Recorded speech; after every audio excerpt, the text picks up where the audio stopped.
Hello, Professor Yunus. Hi, how are you? Good to see you.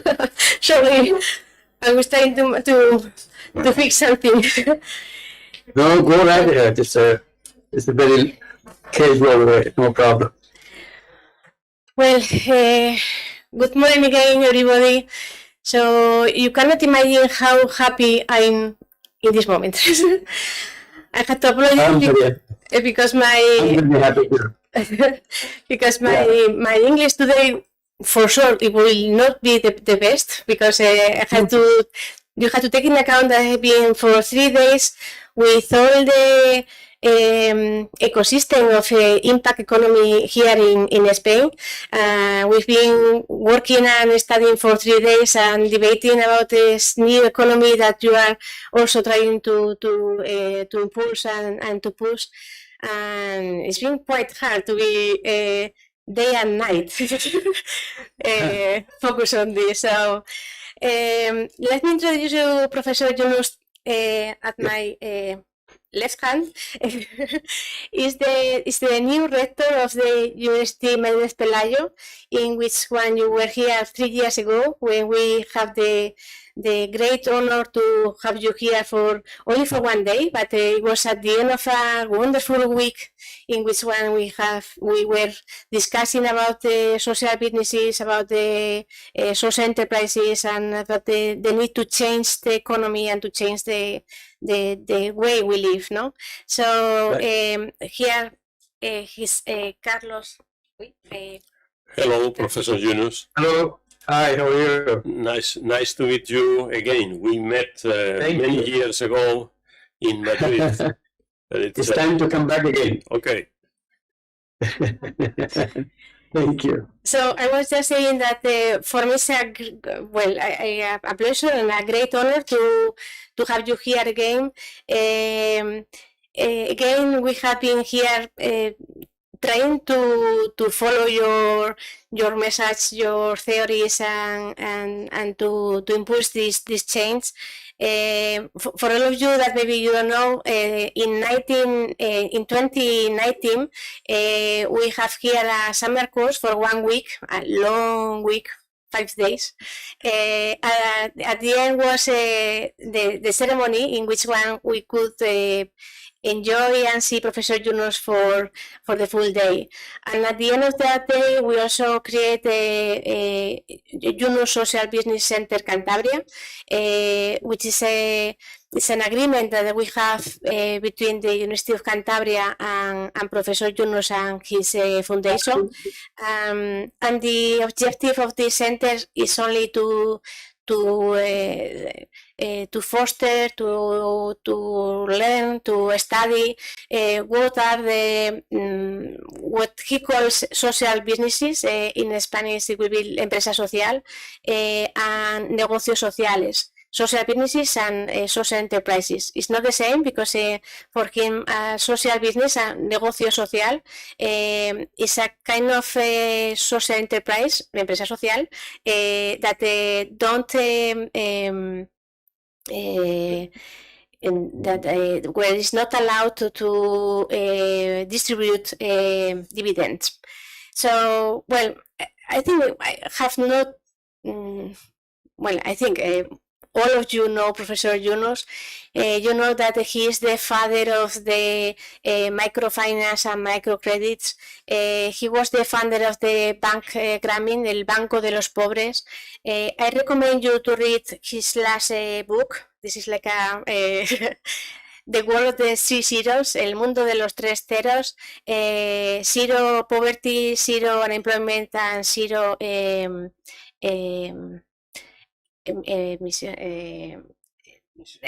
net emissions of carbon.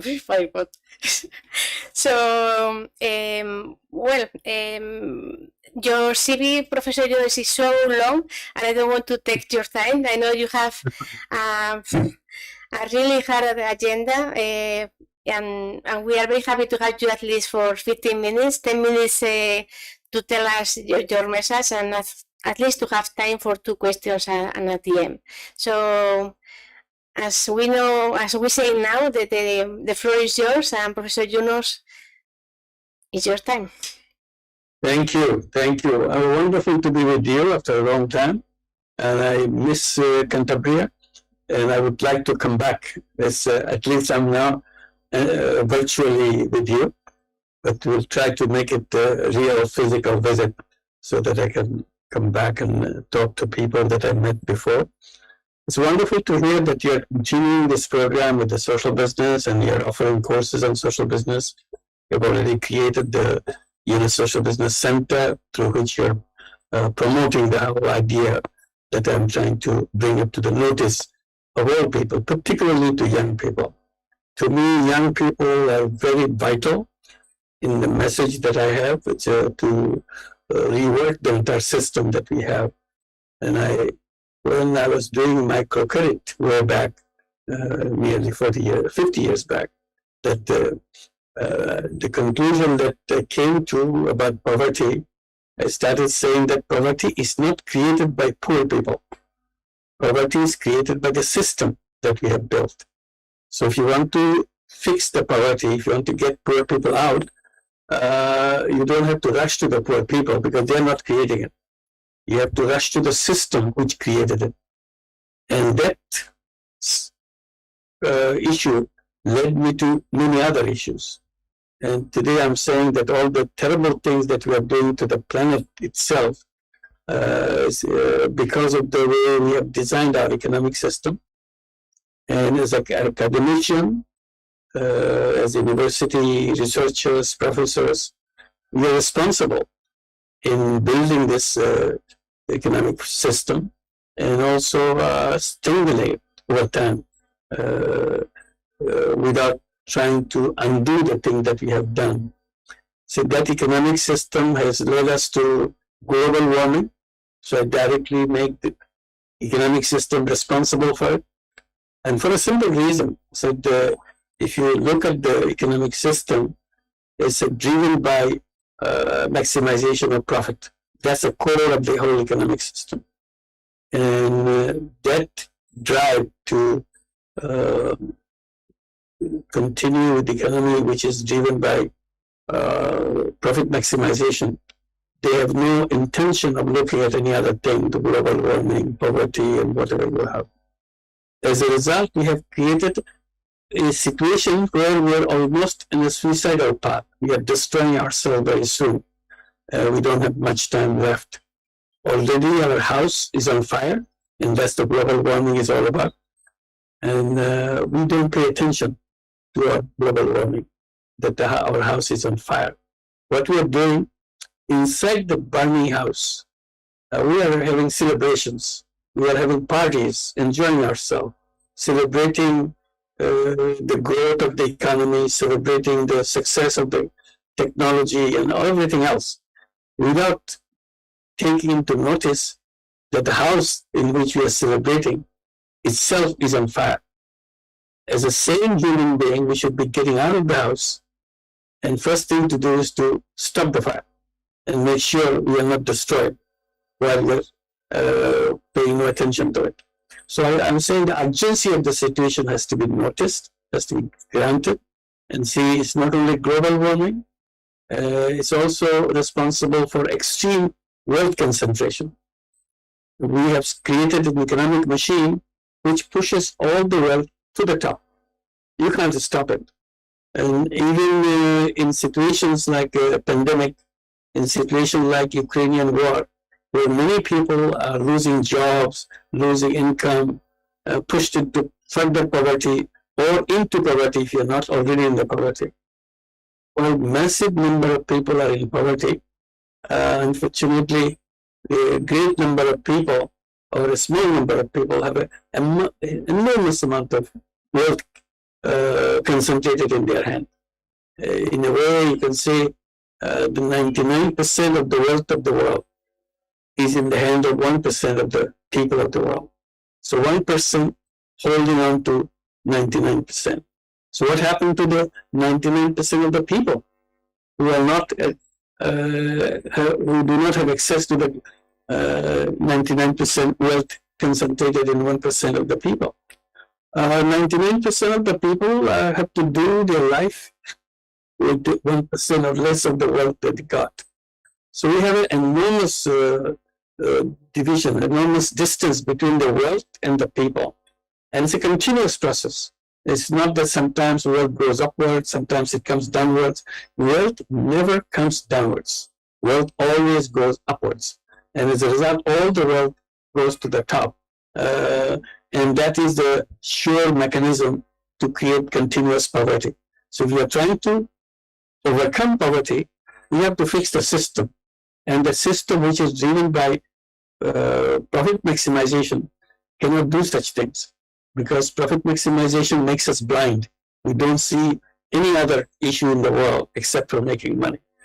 So we have become blind robots without any feeling for human issues at all.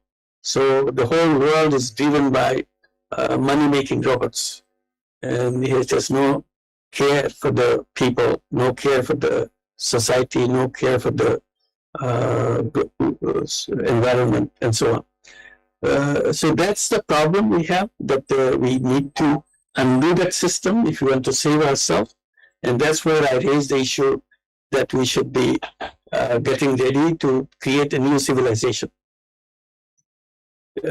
We must build a new civilization before the current civilization destroys us completely, because this civilization is driving us into total destruction. So before it gets into a position where we cannot undo it, our job is start to create a new civilization. What will be the main feature of the new civilization? In the new civilization, the core of the human being will be driven by human values. It's not driven by profit maximization. So we, instead of money-making robots, we substitute money-making robots into human beings. As human beings, we like making money, but that's not the only concern we have. We have other concerns about the water, concerns about the environment, concerns about the food, concerns about everything that we have around us. So that's the civilization we have to build. And for young people, what I tell, try to draw attention. Look, we are in a spaceship called planet Earth. This is a real spaceship floating on the space. But we are behaving inside this planet, the spaceship planet, like passengers. We are looking to feel ourselves a little comfortable. If we are in economic class, we want to move into business class of this spaceship. And then we want to go to the first class to make it more comfortable. And if you get to the first class, we want to have a private jet for ourselves. Just me, nobody else. Those kind of things. So this is our entire concern on this spaceship. I said, the thing that we have to learn in schools and universities, that we are not passengers on this spaceship. We are the crew. We are the pilots. Our job to make ourselves ready to make the flight plans, make sure they can fly this planet into the direction we want. We are the pilots of this. So we design a flight plan while we are getting ready, because we have to take charge of this planet. And I gave the idea that why don't you create a destination where you want to take this planet. And I defined the destination as something called 3-0 world. You want to make this world, take this world to a situation where it will be a 3-0 world, 0 net carbon emission, 0 wealth concentration, and 0 unemployment. And that's what it would be. In order to prepare them, now I'm appealing to the young people, like in the universities, colleges, schools, starting from 12 years old to 35-year-old. Take 5 of you, get together and create a 3-0 club. 5 young people get together, make themselves a 3-0 club, register yourself in our 3-0 website so that you can get in touch with each other, so that you can start doing things that you want to do as a 3-0 club. What is the purpose of the 3-0 club? You have to make a commitment if you are a member of 3-0 club. The commitment is, for me as a person, I will be reducing my contribution to global warming. I'll reduce it by 1% in day 1 and gradually 2% contribution in global warming, whatever. I will have less fossil fuel for my use. I will have less plastic. I will have less food which creates global warming. So I will select it in my life, and gradually I will bring it to zero global warming. I will not contribute personally anything that contribute to global warming, and then I will not do anything to the wealth concentration. I'll make it zero, and zero unemployment. So ultimately, I make myself a 3-0 person. That's my aim. We do everything. Global institutions will do a lot of things. Governments will do a lot of things. That's fine. But I myself should not contribute in global warming and wealth concentration and unemployment. So this is the commitment. So we become 3-0 person, and gradually we become 3-0 families, 3-0 villages, 3-0 cities, 3-0 countries, and so on. Because it's us, beginning with us. This is the most important thing to do. So I'm appealing to young people to join the 3-0 club, prepare the 3-0 clubs, and prepare the world into a 3-0 world. Thank you very much. I will stop here, and we'll have a discussion. Thank you. Thank you very much, Professor Yunus. Yesterday we were talking about role models. For many of us, you are our role model, referent, and you are one of the most optimistic person I know.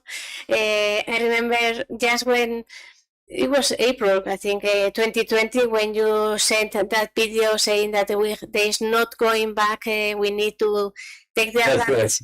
Take the advance of the pandemic and change the world and try to find a different way to live. No, so you are the best entrepreneurs who is always looking the positive part of everything, no? And finding opportunities, everything. I don't know if any of the audience has we have time for, well, Professor Yunus, you are always asking for young people. Here we have Malena. She's the interviewer one. First of all, thank you so much for being here, Professor, and sorry for my English in advance. So it's not very good, but I'll keep trying. I don't know how the situation in the rest of Europe, but at least in Spain, there's a rise of extreme right, and in addition, there's also liberal economic thinking. So for me, I'm so scared for the future.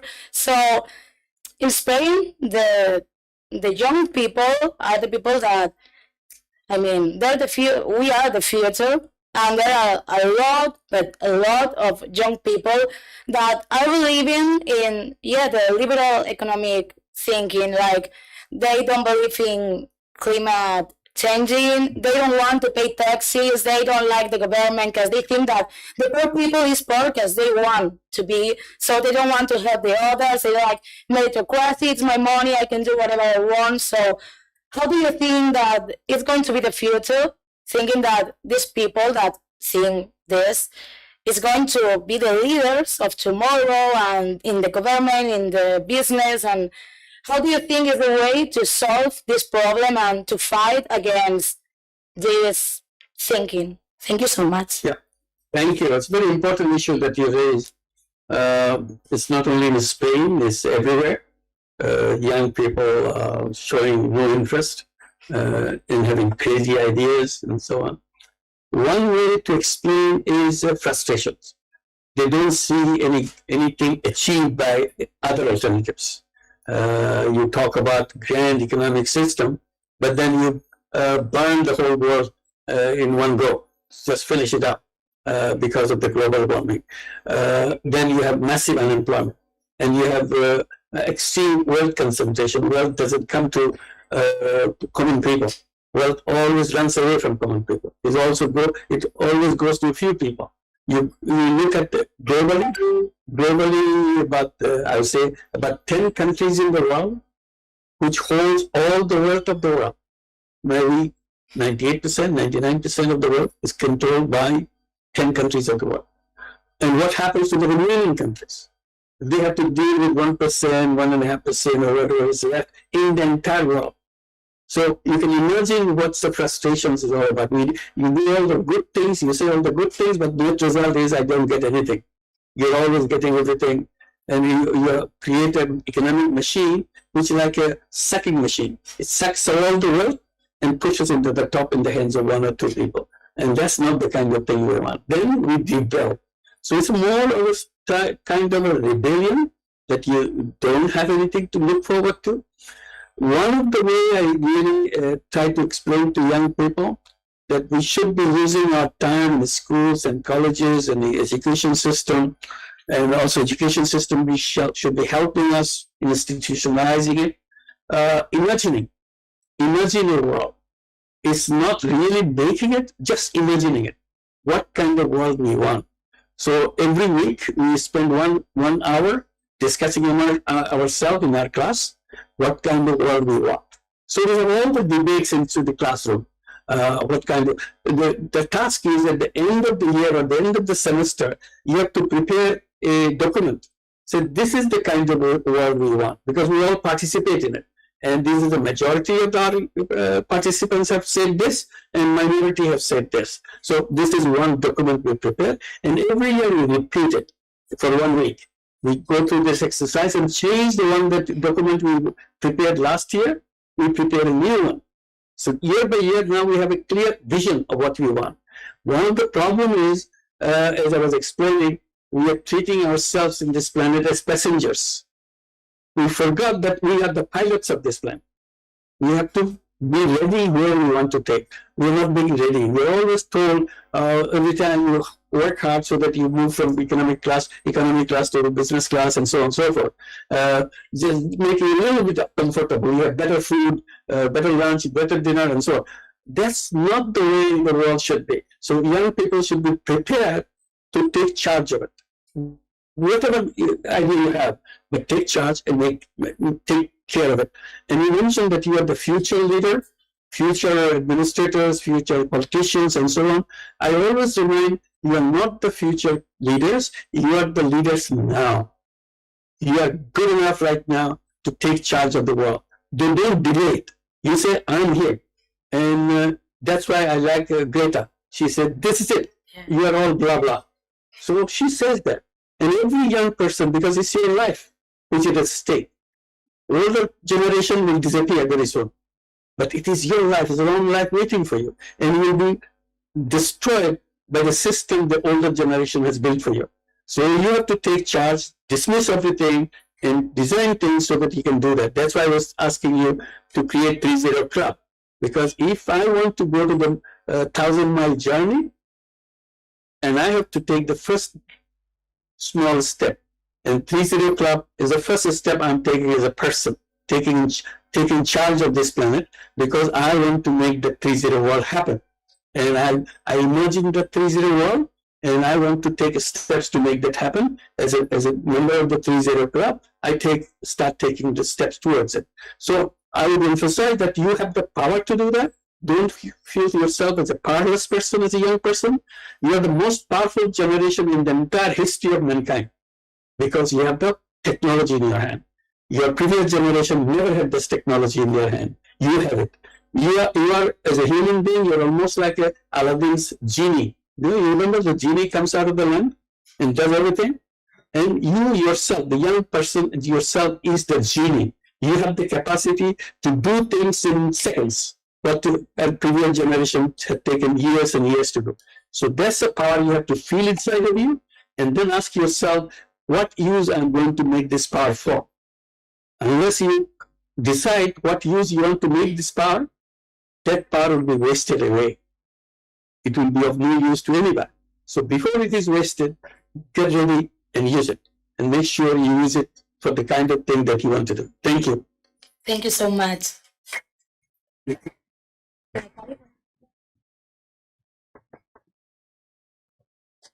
Well, thank you very much, Professor Yunus. Thank you for sharing with us your thoughts to move young people, because, as you said, they have the power, they are genius, so you have a huge responsibility, Malena. Well, and then it's time to say you goodbye, Professor. Thank you very much for inviting me. We hope to see you soon, but in person again, maybe next year.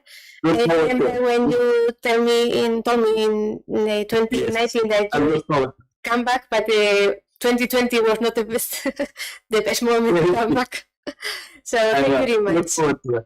Thank you. Thank you, everybody. Bye-bye. Bye bye. Bye-bye.